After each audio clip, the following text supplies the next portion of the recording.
कभी सोचा है अगर तोजी फुशीगुरो कलिंग गेम में होता तो क्या क्या होता? सोचा ही होगा। तो आज हम इसी बारे में बात करेंगे कि अगर तोजी फुशीगुरो कलिंग गेम में होता तो क्या क्या हो सकता था। क्या वो यूजी मेगुमी की तरह प्लेयर होता या अपोनेंट? क्या वो यूजी और अपने बेटे का मसीहा बनता या काल? सब जानेंगे आज के इस वीडियो पर। मेरा नाम है गौरव और आप देख रहे हैं एनीवानी।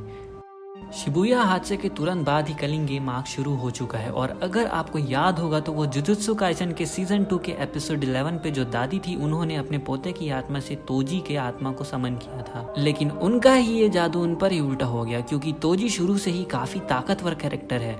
गोजो सुगेरोगे तो जैसे हाई लेवल सोर्सरर तक तोजी से डरते थे।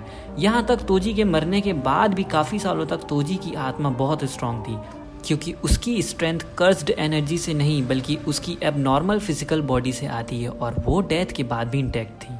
तो तोजी ने दादी के पोते के शरीर पे पूरी तरह से कंट्रोल बना लिया था और कंट्रोल जब आते ही उसने सबसे पहले चीज ये करी कि दादी को ही मौत के घाट सुला दिया। जिस थाली में खाया उसी थाली में छेद कर दिया और तभी से उसने लोगों को मारना वापस से शुरू किया, पर सिर्फ उन्हीं लोगों को जिसको देखकर तोजी को लगता था कि ये पावरफुल है, वरना उनसे नीचे वालों को तो वो मुंह तक नहीं लगाता था। एक सीन पर सीजन 2 के एपिसोड नंबर 15 पे जब बारी आई अपने ही बेटे से आमने सामने लड़ने का, तब वो जो मूवमेंट था ना भाई, वाह लिटरली। वहीं से सारे तोजी हेटर्स तोजी लवर्स बन गए।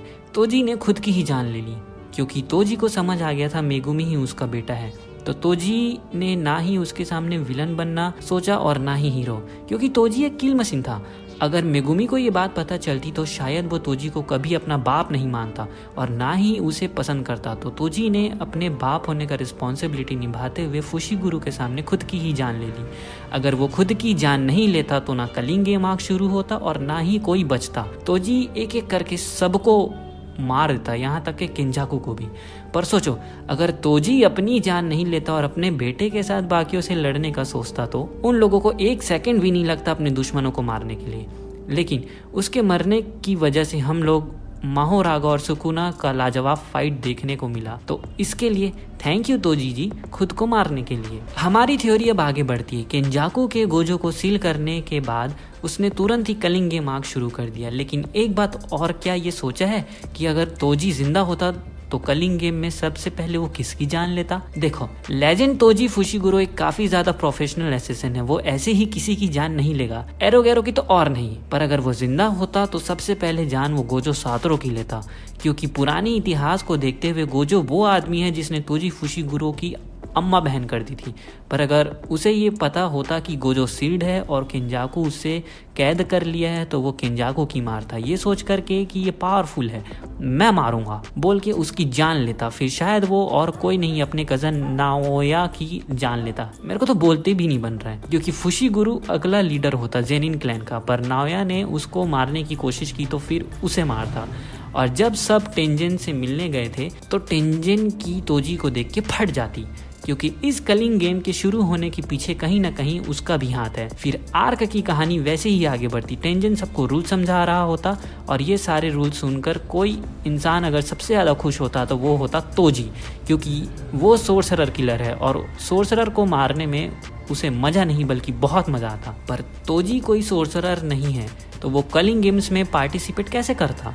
तो इस गेम का एक रूल्स ये बोलता है कि इस गेम को कोई भी ज्वाइन कर सकता है, चाहे वो सोर्सरर हो या ना हो। सीरीज में भी कॉकरोच चीटी दुनियादारी को ले दिए हैं। इस गेम में सोर्सरर्स को मार के सरवाइव करना होता है। तो सोचो, अगर हिगुरुमा के पास बहुत से पॉइंट होते तो तोजी उसके कॉलोनी में घुसकर उसकी ऐसी तैसी कर देता और सारे पॉइंट्स ले लेता, जैसे कि यूटा ने किया था अपने मैक्सिमम पॉइंट्स के लिए। वो एक के बाद एक कॉलोनी में घुस कर सबके पॉइंट्स ले लेता, फिर उसे यूजी और मेगुमी को ट्रांसफर कर देता गोजो सातोरो को छुड़ाने के लिए। मैं तो ये सोचता हूँ कि अच्छा हुआ कि तोजी को उस वक्त सेकंड सीजन में रोक दिए, वरना अगर वो नहीं रुकता तो वो कलिंग गेम में घुसकर आधे से ज़्यादा प्लेयर्स को खुद ही मार देता और उसको कोई रोक भी नहीं पाता। और दूसरी तरफ ये सोचता हूँ कि काश कि वो होता, मेरे को देखना था कैसे क्या करता वो इन सब सोर्सरर्स के साथ। और तोजी के पास कोई कर्स्ड एनर्जी भी नहीं है तो उसे कोई पहचान भी नहीं पाता कि कोई उन्हें मारने आ रहा है, तो तोजी चुपचाप सबकी गेम बजा सकता था। तो अगर तोजी फुशीगुरो कलिंग गेम में होता तो वो एक प्लेयर नहीं होता, वो सबके लिए एक नेचुरल डिजास्टर होता गेम में। अनट्रेसेबल, अनप्रिडिक्टेबल और भी बहुत कुछ। तो यही थी हमारी थ्योरी आज की। अगर ये थ्योरी पसंद आई हुई हो तो वीडियो को लाइक, चैनल को सब्सक्राइब जरूर करिएगा और भी ऐसी वीडियोस के लिए। तब तक के लिए बाय बाय, मिलते हैं अगली वीडियो पे।